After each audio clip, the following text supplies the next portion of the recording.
Assalamualaikum warahmatullahi wabarakatuh. Perkenalkan, nama saya Gusti Bima Mahathir.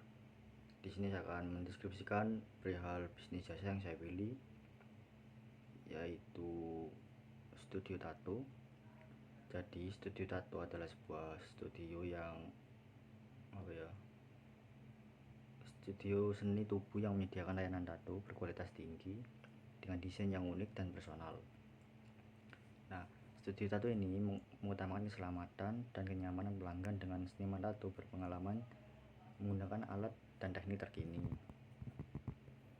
Kemudian alasan saya memilih bisnis tersebut, studio tato dipilih karena industri tato mengalami pertumbuhan yang signifikan dalam beberapa tahun terakhir.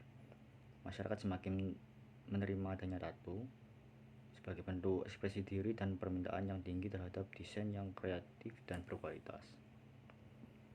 Selanjutnya yaitu gambaran umum sektor jasa yang relevan. Industri tato termasuk dalam sektor layanan yang unik, di mana pengalaman konsumen, kualitas layanan, dan reputasi sangat mempengaruhi kepuasan dan loyalitas pelanggan. Kemudian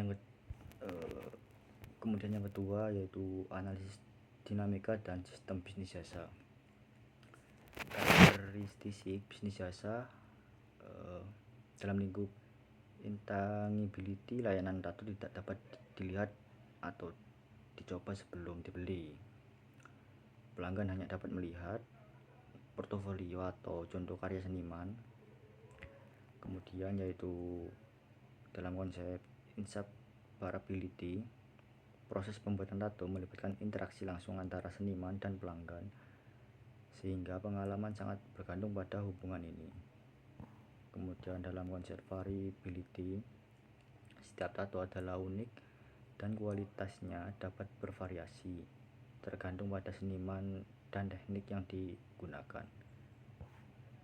Dan ada perishability, layanan tato tidak dapat disimpan atau dijual kembali setelah dilakukan. Selanjutnya sistem bisnis jasa. Untuk layanan inti, pembuatan tato sesuai dengan keinginan pelanggan.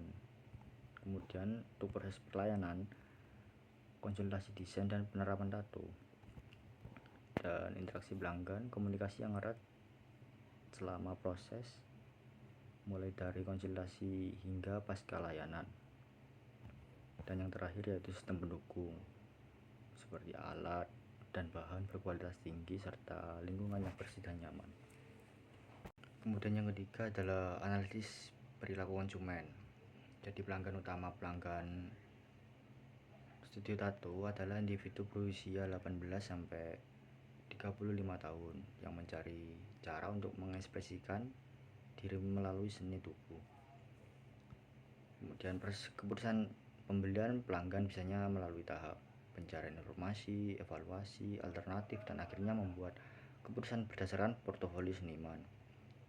Dan bisa jadi ada rekomendasi dari teman dan ulasan online. Dan faktor yang mempengaruhi keputusan, faktor-faktor seperti kualitas desain, kebersihan studio, reputasi seniman, dan pengalaman sebelumnya yang sangat mempengaruhi keputusan pembelian. Kemudian yang keempat yaitu ada STP dan differential.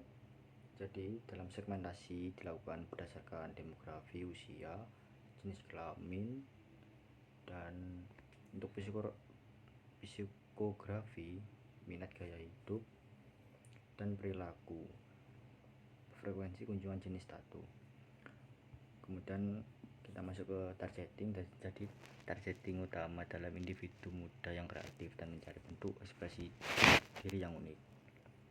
Dan kemudian untuk positioning, studio tato diposisikan sebagai studio yang menawarkan pengalaman personal dan berkualitas tinggi dengan desain yang unik dan inovatif. Kemudian